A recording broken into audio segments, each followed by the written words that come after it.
Yeah, awareness is the new MBA. And, you want to be a rock star and you want to be effective, do the work, know thyself, and know thyself as it relates to others. And instead of pointing the finger at everybody else when something doesn't feel good to you, challenge yourself with the question, what's my part? Not as a fault, but what is my part in the dynamic that I'm not liking? So do you think the best leaders are the ones that understand themselves the best? The ones that understand themselves in relation to others are the ones. There's plenty of people that will say I know myself, and they're causing all kinds of problems.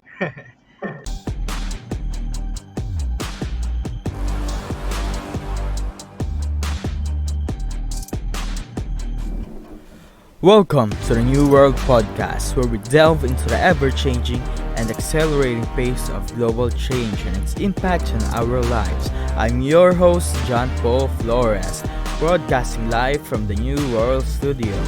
Today, we're diving into the world of AI and automation. As an enthusiast and expert in lead generation, I will guide you through understanding and leveraging these technologies for your business and for your personal use. And don't forget, AI and automation might be unstoppable forces, but that doesn't mean you are powerless. Tune in to learn how to make them work for you and not the other way around. But first, let's meet our guest. Welcome to the New World Podcast, where we navigate the changing world around us. I'm your host, John Paul Flores, specializing in lead generation and AI automation, here to help you understand how our world is changing and what it means for you. As Friedrich Nietzsche once said, without music, life would be a mistake. That's why today we have Alan joining us, a pioneer in integrating music with behavioral science to enhance team dynamics and leadership. Alan is not only a talented musician but also an innovative behaviorist, blending these two fields to transform corporate team building and leadership strategies. We'll be diving deep into how these groundbreaking methods are evolving and adapting to the rapidly changing global business landscape. Alan, it's a pleasure to have you on the show. Oh man, thanks for having me. I'm grateful to be here. Always flattered to share my rantings and ravings and thoughts. That's amazing. By the way, if you don't mind me asking, how do I pronounce your last name? Schaefer. Schaefer. Yeah. That's It's great. actually there was an old beer called Schaefer beer. It's spelled just like it, but no one drinks Schaefer beer except in the Caribbean. Well, we all have our own likings. I'm sure a lot of people like Schaefer beer. Yeah, both of them. And, before we dive deep into the in-depth questions, because I do have some, can you share with us who Alan is, what your experiences are, and what keeps you busy these days? Well, that's a loaded question. I'll try and make it succinct. I'm a recovering entrepreneur. I was an early dot comer in 1993. There was this brand new thing called the internet. My twin brother and I built a company called tourdates.com that was uh, purchased by Launch Media that became part of Yahoo Music, and it was a concert information website. I was literally told the internet was a fad back in 1995. Um, Toured as a lead singer in lots of bands, most notably a band called Five Star Iris that played in 18 countries. Got to entertain troops in places like Iraq and Bahrain and Djibouti and Kuwait and Japan and all kinds of places along the way in the early 2000s. And ultimately, it was, the kind of the tapering off of the band that led me to the work that I do now with banding. I became a student of why do some bands make it when other bands fail, and it led me to all kinds of things I never thought I'd care about. Pop psychology, psychometric testing, leadership, organizational development, complexity, team dynamics, team theory, and ultimately, what I realized, I thought it was everyone else in the band, but it wasn't. It was me, and so I've spent the last 15 years here at banding along with our team, really trying to help people get to a different how behind what does it mean to interact with other human beings in a way that feels good to us, is authentic, doesn't make me change who I am, but allows me to adjust. And so I study the patterns of behavior. And so they are repeatable.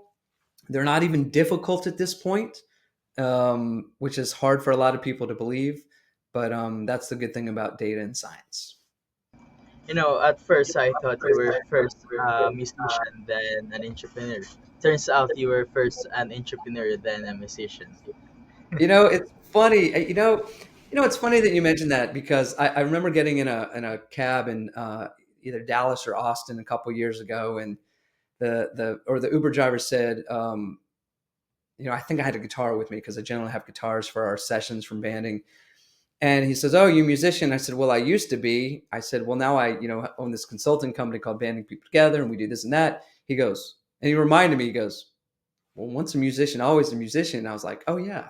But I see myself as the band guy first, you know. But yeah, I am just fascinated and obsessed with behavior and how do we just make a better, easier, smoother existence, and how do we navigate the differences in a way that feels good to us because we've never been taught. And I am silly enough to believe that we can solve that in a way that's easy for the world, not just the workplace. Do you mainly do that for companies with your own music? What's that? Do you mainly make those behavioral changes with music? So music. So that's a great question. So music is the experience, right? Um, we are. It's we're really enabling it by neuroscience, behavioral science, and very particular data that we have from something called our collaborative harmony index. We look at personality on a trait level and how that shows up in friction and human interaction. Um, the music centricity can come from anything from one of our offerings. We literally teach people how to write songs with a hit songwriter, um, but as a very particular alignment and clarity and optimization exercise.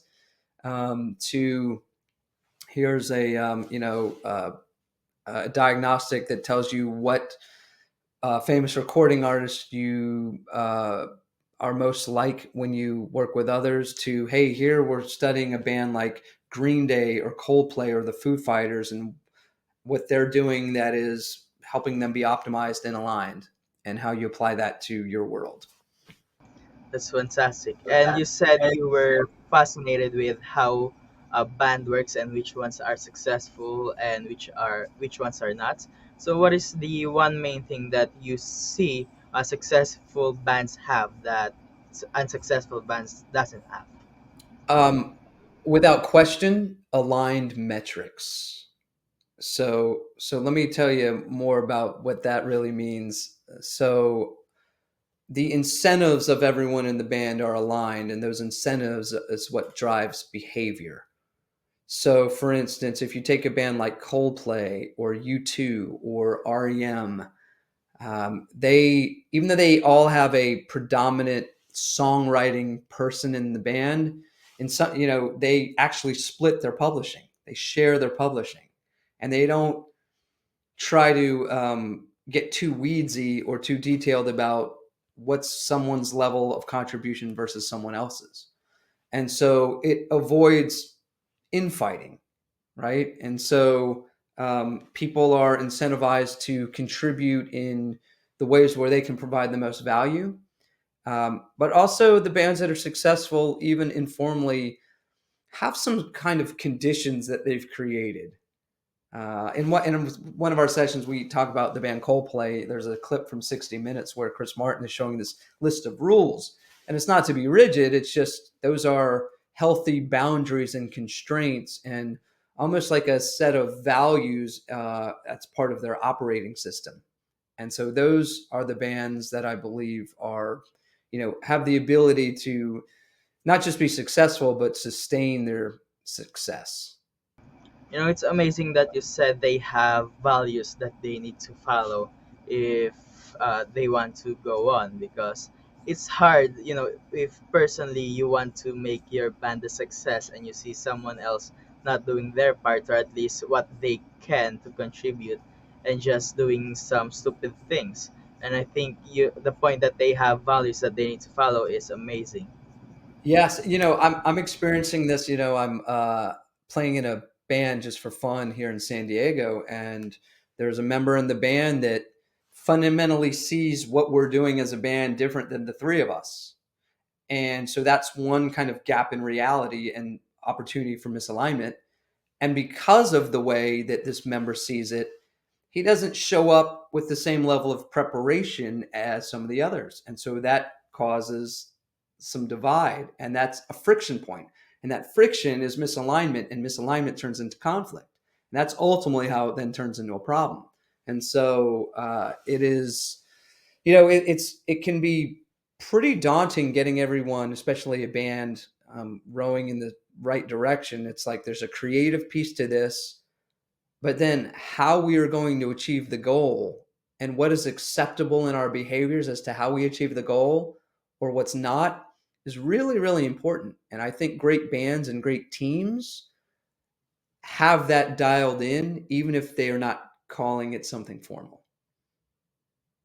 And is it which one is more important? Because I understand that having one main goal as a band is one of the most important things that you can have. Is it also important that you have one main reason for all of you on why you need to continue this? Well, I think purpose is a huge human motivator. And I think that when we have shared purpose, it's very easy for us to have a sense of belonging and wow, I'm part of this larger community. It's an intrinsic human motivator, right? Kind of Maslow's hierarchy of needs, if you will. And so, um, whether you're in a band or a leader leading a team, I mean, the greatness happens when, hey, this is why we exist. Here's my part in helping complete the mission or the vision. That goes a long way. I think when people have different ideas about how or behaviorally how we get to the number or we get to success, that's where we start to have problems. That's fantastic. And to give people more context on music in behavioral science, can you explain how music can actually affect a workplace? Well, it's an interesting thing as someone that is studying the power of music. And I will tell you, while it's something super, super differentiating for us, we have to overcome the optics of it, which is like some perceived kitschiness, if you will. And look, we use music because it engages the limbic brain, where emotion and long-term memory lives. So we believe that you have to feel it to get on the dance floor, so to speak. And you know, if you think about this, music for many of us is just an enormous part of our lives, except in the workplace. And my vision, part of my vision and our vision is how do we bring music to the workplace in a way that's valuable and in a way that the world has never thought of? And so, I mean, look, music is important. Just watch a movie and mute the music. Take the sound off. Like watch a Disney movie without music, and you're not feeling the parts you need to feel. So music is a great equalizer, and it transcends gender, socioeconomic boundaries, hierarchical boundaries, generational boundaries. And so, again, under the guise of shared experience, um, it's an important thing, and it just gets people to a different spot. Again, in our sessions, that's what we're doing is we're using the music piece on top of the science to get people just to a different place where they can see what's going on completely differently, feel it in a way that makes sense for them, right? But it's not about, oh, well, we're playing music or dissecting songs or those kinds of things. It's much more intentional. It's more about an experience that's being driven by this data and science so that we can get everybody seeing similar behaviors and things in the room. So it's like, oh, got it. Or here's a metaphor of like, well, here's what happens in the music world. Let me share this story about Green Day and how they got on a cadence for to build trust. Wow, okay, this is how you could do this in your team as well. So those kind of things.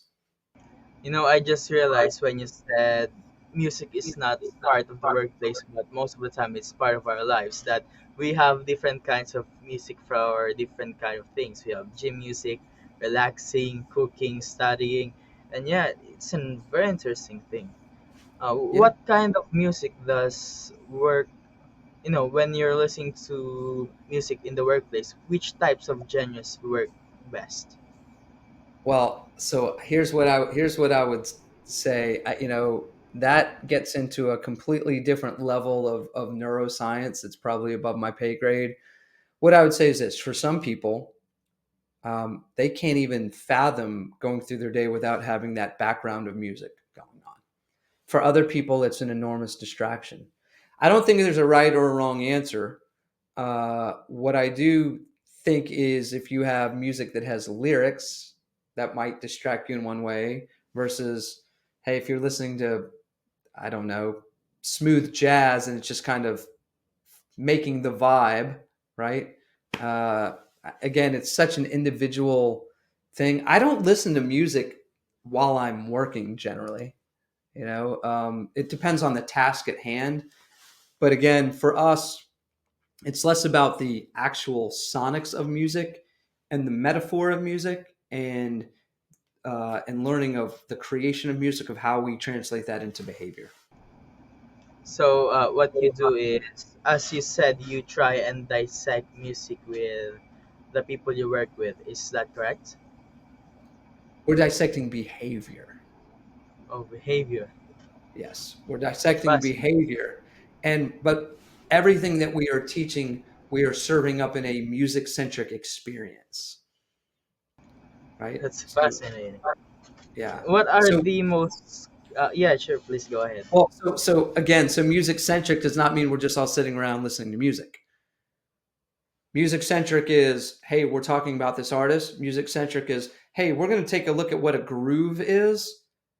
And so now let's all listen to some music together for a moment and observe what we're seeing. Is everyone moving to the same music? Is everyone liking the same music? Are they the same tempos? And what does that mean? Okay, well, that's the metaphor for complexity and humanity. So that's the real part of the music. Again, and in some cases, we are creating, like, writing songs after we've gone through the other parts of our methodology to bring the behaviors alive in really a songwriting lab, um, and teaching very particular types of things like no self-editing, vulnerability, uh, rapid alignment, neurodivergence, those kinds of things. Once a team goes over this method of yours, do you see them being more creative? So creative is a relative term, and honestly, we don't really play in the creativity space. I do believe that that's an output. We play in the we're going to help somebody or a group of people go faster space. So we get engaged by leaders who are thinking, okay, I need to accelerate this transformation, this reorg, this revenue effort, and it requires people working together in a fundamentally different, more effective way. That and that's how we're gonna hit the number or get the result. And so we come in really from an engineering perspective to help them go faster. I think I think creativity is an output for sure. When you have any group of people that are tapping into the collective genius in a way that actually makes sense. But that's it's not why we get hired. Like, we don't get hired to go, come show us how help us be creative. What we do get hired by senior leadership teams is, hey, we've got this big problem we're trying to solve, or this strategic issue, and we're having trouble solving it. So we go in and we help set the conditions and tune out the noise in the room to get to the right conversation to help themselves solve the big issues. And that we do very, very, very well. That's an amazing answer. And what are the most common misconceptions that you see people have about what you do? Oh, it's going to be kitschy. It's going to be kumbaya. Oh, am I going to have to sing? No way. It's none of that. We are behavioral engineers that just happen to be musicians and sharing music. But there's so much science behind what we do, and it is just it's surgical. And so the whole idea of helping people make space in their mind for something that they didn't know would exist, it's called a schema. There's no schema that exists in our human reality that says, I can take this thing that I love, music, and I can combine it with this science and it can make pain go away from me, or it can solve some of the biggest problems. Like, no universe anywhere does that make sense, you know? So helping people make space in their mind for something they didn't know is possible is something that we continue to get better at. So I guess the biggest misconception is they think you're just going to sit in a circle and sing all day. Well, they think it's a team building activity, and you know, I mean, there's millions of team building activities. I tell people, it's like, look, if you just want a fun activity, go take your team bowling or take them to a concert or a baseball game. That's not what we do. We're Were there engineers. instances that they tried to hire you as a team building effort? Well, early on in our early days, we were a team building activity, but it was just, with songwriting, and that just wasn't enough impact for my liking. And so we just kept evolving and adding more science and building out a more robust methodology. Um, Again, our sweet spot is we're the how behind all these problems. Like, people will talk about the why and the what. We got to be better communicators, and we got to get aligned, and we got to solve conflict, and we got to manage change. We are the deep, granular, no kidding behavioral how to do it in a way that actually works and makes sense. Um, but it's a very, very niche expertise. That's fascinating. And I also saw in one of your posts, I think it was 2 weeks ago, if I'm not mistaken, that you got hired by an HR company. And you said you're not usually hired by HR company, if I'm not mistaken. Did the same method work for their company as for the other companies that you helped? Yeah. So just for some clarity, it is very rare for us to be hired to work directly with HR, which surprises a lot of people because you go, oh, people stuff. Wow, that's an HR thing. And generally, we get hired by people that are trying to go fast. HR has not necessarily been known for making a business go faster. It's more of a compliance mechanism that happens to have the people thing underneath it. And this one client in particular is a chief human resources officer who we've partnered with for many, many years, who believes the job of HR is to go fast. And what we went in to do was work with their entire HR team on um, coming up with a believable, actionable, and very simple plan to boost engagement uh, in their entire organization, and not the HR people doing it, but how do the HR professionals in that organization enable the leaders to drive engagement in a way that is not about a training or not about just an activity. And so, again, we bring our behavioral expertise of basic intrinsic human motivators that say, whether it's someone with a Harvard MBA or someone who's just having their first management job or just got promoted to supervisor, here's two things you can do that are going to impact engagement and so that scales in an organization. And so that's the kind of stuff that we like to do. But again, it's very, very rare for us to partner with HR directly, or in terms of to hire. We partner with them from a support perspective. But yeah, it's yeah, what we do is very, very different. And you mentioned you work mostly with teams that want to have fast results or want to go faster, if Yes. I'm correct. And which other industries have you tried working with, and how did it go? Well, we have we've worked in every industry there is. We've worked in retail, we've worked in technology, we've worked in aerospace, we've worked in hospitality, we've worked in insurance, we've worked in energy, we've worked in consumer packaged goods, it manufacturing. It doesn't matter the industry. People are people, and everyone has the same people issues. Everyone. It doesn't matter the industry. And so, it's. I think there are some industries that maybe benefit a little more from what we do than others. There's some industries that have different kind of constraints. So, for instance, in financial services, culture is a little different because it's driven by compliance. Because if someone makes the mistake, they can go to jail, right? So, when you talk about financial instruments and that kind of thing, um, technology companies are also very, very different when you have a lot of technology product development going on, and that maybe drives things. So it's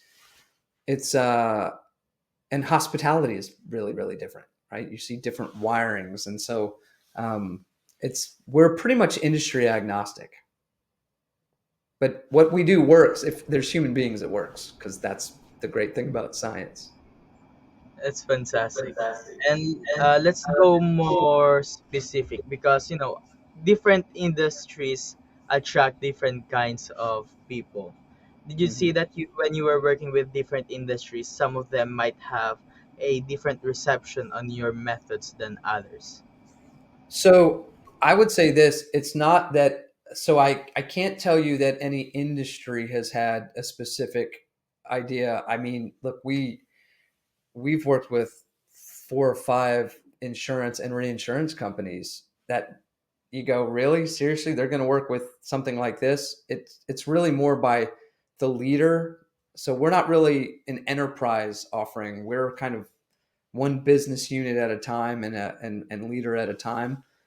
um, where we get resistance is uh, sometimes in the wiring, and we know that ahead of time going into a session who will be most resistant. But the thing is, people are resistant because they don't believe in the value of the exercise, not even just the music thing or because it's banding. They go, well, I've been through these things my whole career, and it very rarely changes anything or does anything that makes a different reality for me. So I think I could use my time better today than sit in with the band guy or anybody else. And so the good news is there's a pretty low bar on exceeding expectations. The challenging news is people are skeptical, but they should be skeptical because so many of these things are just not that useful. That's an amazing answer. And I think. every time I get to talk with someone who works with leaders to try and improve them, I always ask this question: do you think leaders shape the team, or does the team shape the leader? Mm, you know, I I think it's a little bit of both. I would say that I look at as a leader as a producer. And the great leaders are the ones that are producing the right conditions where every artist, or team member has a voice, they're contributing in a way that's meaningful to them, and they're providing clarity. And so I really, I I think the leader has a big, big, big part in what that feels like for everybody, and the leader's the glue. And so I think the leader really sets the tone for the culture of the team. That's fantastic. And if you think about it, there's only, on a team of maybe 11 people, there's one leader and there's 10 team members. So if there's one leader who is inefficient, then the whole team will be inefficient. But if there's one or two team members who are inefficient, you can either replace them or make them better. Well, efficiency is a very interesting idea. And in our quest for efficiency, in my experience, sometimes people are not effective. And I generally direct people more towards effective as the path to efficient, because What's someone can be very efficient and not effective. huh? Let me give you an Never. example. Let me give you an Yeah, sure. example. Some people are wired to believe that it's more efficient to go back and forth in email instead of jumping on a call to get to clarity and alignment. And they can spin and spin and spin, and it can take so much longer than if you just picked up a phone and went, let's just hash this out in 5 minutes. Instead, it's taking 5 days of back and forth and misinterpretation. They'll tell you, well, it's efficient for me to do that, but it's not effective. And ultimately, because that lack of effectiveness, that efficiency is an illusion. It's not really efficient. So they're trying to do a task by breaking it down to so many small pieces that it takes longer than just going to reach the phone and call somebody. Yeah, we call that over engineering or under engineering. That's fantastic. And how do you measure the success of your methods? So there's a few different ways. It depends on the engagement that we have. So when we come in to do more of a kind of gathering, it's there's usually there's participant feedback and ratings and that kind of thing. In some cases, we have very particular metrics of outcomes tied to what it is on the more of our consulting type journeys, right? So, for instance, this engagement work that we're doing, ultimately, we'll see. We'll go, okay, well, we put these things in place. The organization did it. And now we got a measurement, and it's either improved by X, gone down by Y, gone up by X plus plus, whatever that is. But again, we can only make so much impact because we're not really generally embedded like a true consultancy. Like we're not going to send someone to the office every week on an airplane to go sit and be in all the meetings and all that stuff. That's not really how we roll. We're here to go on a strategic level and a tactical executable level. Here's the things that we can do to remove the friction and the noise from the people part of the system.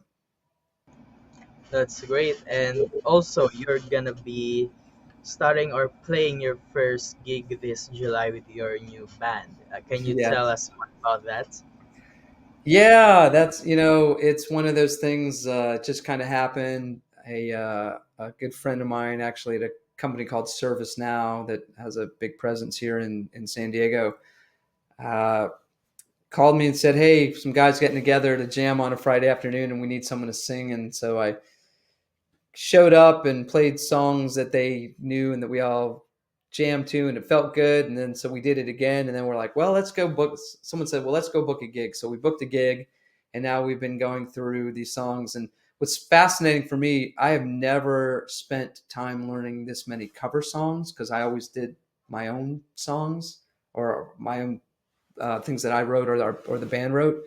So that's been an interesting exercise. I've learned that I've been playing certain songs incorrectly for years in terms of lyrics and some of the chords, and so it's something cool and challenging. We'll play a couple of five-star Ira songs, and that'll be cool. But at this point, just having fun with people I enjoy playing with, that really is the currency. It's nice to play and not have that impact my livelihood in any way. So I'm grateful for that. But July 19th in La Jolla is going to be the first gig. That's amazing. Are you mainly gonna be the lead singer, or are you also gonna be playing an instrument? So I'm going to be lead singer and playing acoustic guitar. Oh, so you are mainly going with the acoustic guitar, as you said earlier. You prefer it now over the electric one. Yeah, it's less to mess with and less to carry.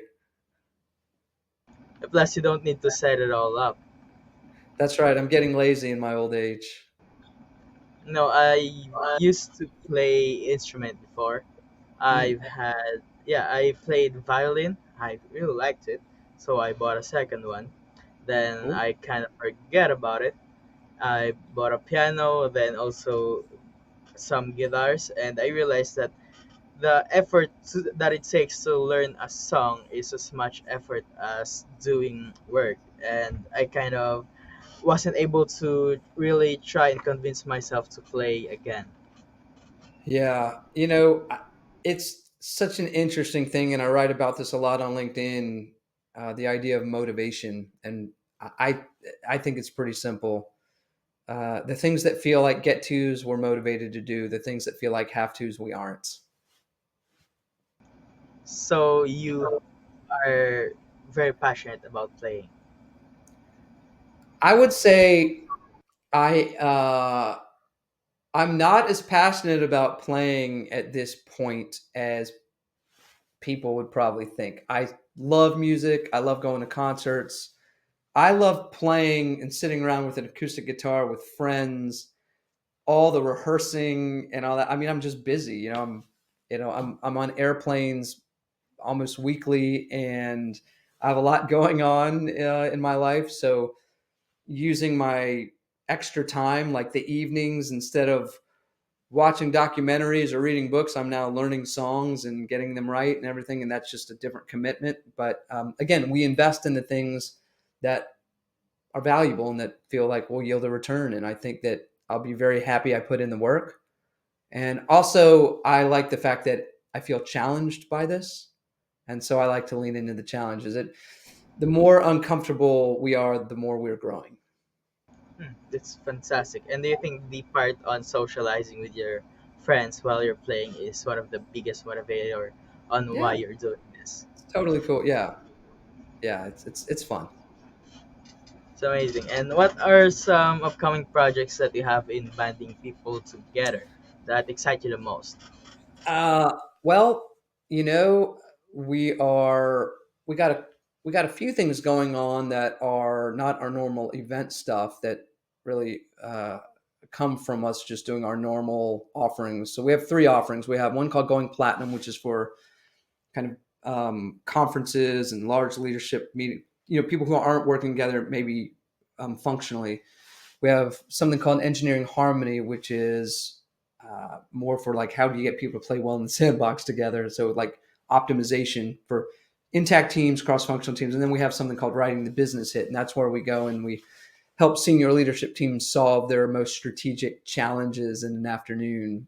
And I think we call them making records. The records that I'm intellectually excited about, this engagement thing that we're doing. I've been thinking about that for years, and I believe we have a very good approach to help themselves move the needle on that, and that will be game changing not only for that organization but perhaps the workplace if we got this right. So it remains to be seen. So cautiously optimistic. We are working with an auditing function in a global organization on how to make audits smoother and better for people being audited and the people doing audits. And that's a very deep behavioral exercise that when I hear myself say it is like, wow, that sounds far out. And then we have another record that we're making where we had someone ask us, hey, we're trying to figure out why our top sellers are our top sellers. And we're building a data driven model based on behavior and the revenue metrics to go, hey, what you're calling great is this, and here's why. And so those are the things that are a bit more custom that I get more intellectually excited about, but they all start with the same path of just our normal kind of what we do. Um, yeah, those are the things I'm excited about for sure.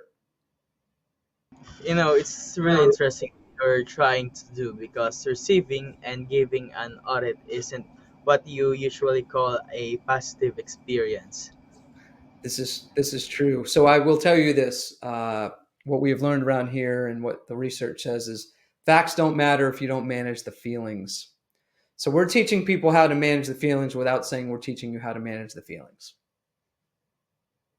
That's fantastic. And if you can share 3 exercises that teams can do to basically improve the team overall? What are those three exercises? I think that's a loaded question. I don't know that I can prescribe a particular exercise to make a team better, but what I will say is this: if everybody on the team is driving towards clarity, everything will be better. Hmm. And it's not about getting people to see the right thing first. It's about getting people to see the same thing first. Are we even looking at the same problem? Are we looking at the same playing field? And how do we know we're talking about the same thing in the same reality so we can even figure out what right or wrong is? You need first to find the main goal or the main thing that you want to achieve before trying to achieve the goal. Well, I would say that no matter what you're trying to achieve, you got to get aligned, and you don't get aligned without clarity. That's fantastic. And looking ahead, how do you envision the role of music in behavioral science? How do you think it will evolve? I don't know that it does so quickly. We've created our own space and category, and when you hear about music, you think about wow, here's music therapy, and here's music for Alzheimer's patients, and all that's you know tried and true. I think bringing music specifically to the workplace is uh, I mean, it's a crazy idea. I don't know how that flies. I think what I'd say is this. I think what we're doing here is we're bringing a different way of understanding the science to the workplace to solve the problems and pain that people are feeling every day that the current science-based solutions are not answering the mail on, or they would have worked already and they're clearly not working. And so making the science more actionable and feeling better for people is what the music enables. So the music centricity is just a vehicle for the message and the science. Did you see that, let's say 10 years ago and now, does most company are more open to what you do and how you do it? You know, I wouldn't say that companies are open. I would say that the very particular type of leaders are open historically from the beginning to even now, right? I mean, look, we've got a wall of logos. We work with some of the biggest iconic brands in the world, and but that doesn't matter to someone who is skeptical um, or has too much worry about trying something new. So the people that hire us are usually, not mavericks, but they find something they believe is going to work, and they're going to go do it, whether the organization loves it or not. Probably ask for forgiveness instead of permission. They're not going to ask HR. They're going to invite HR. And if HR comes to the table, great. And if they don't, they're still going to do it. Uh, and But the people that hire us are leaders who are trying to go faster, get more done in a way that does not burn out their people, and fundamentally believes in investing in their people uh, and helping their people be the great artists that they are. Um, that's who hires us. So those people get it. So there's always gonna be those people, whether what time or what generation you're in. 100%. That's fantastic. And for our listeners who are intrigued by your work, what actual advice or resources would you recommend they try and read or watch? Mm. Well, this whole thing was started by me reading a book called Five Dysfunctions of a Team by Patrick Lencioni, and so that's a really good book. There's a book called Noise by Daniel Kahneman. You've heard me reference noise. That's where we get this whole idea of anywhere you have subjectivity and bias, you have noise, and noise is the opposite of clarity. And there's a lot of things out there. Um, my biggest advice for anyone is this, and it's not even about the workplace. If you're experiencing friction with another human being, our default is to point the finger this way. Once you can learn to point the finger this way to see what your part is in it, because you do have a part in it, you get to a completely different plane of existence if you're lucky. Being accountable. It's not, yes, accountable, but actually understanding that it's not everybody else, that it takes two hands to clap and you have a part in the dynamic that you're experiencing that you don't like. And that is not an easy place for people to get to. Yeah, and people treat different people differently. So the way somebody treats you probably is because of something you did or what you are representing. That's exactly right. Yeah, we teach something Fantastic. called the platinum rule. Treat others how they want to be treated. Pretty simple. Do you think being kind is very important in the workplace? Being kind. I think kind is a loaded word. I think some people, I think kind is a feeling. Yeah. I will say this: I have a heart the size of the Grand Canyon or the size of Texas. I don't know that I'm kind. I'm thoughtful. I'd like to think I'm considerate. I put others first, but kind? I don't know that kind to me is a feeling. And sometimes people that are kind are ineffective. Sometimes people that are kind are people pleasers. Sometimes people that are kind avoid conflict. So I think we need more kindness in the world. But I will tell you, I am not showing up into the corporate space making the promise of kindness. I'm making the promise of effectiveness and things feeling better for people no matter what their wiring or orientation is. It's very important that you said some people that are kind are just people pleasers. And I have this, I've been in a call or a podcast with somebody, his name is Tom Hughes. He says something about being your authentic best and being true always and still trying to be the best version of yourself, but not trying to do it in a way that in you're not authentic. Right.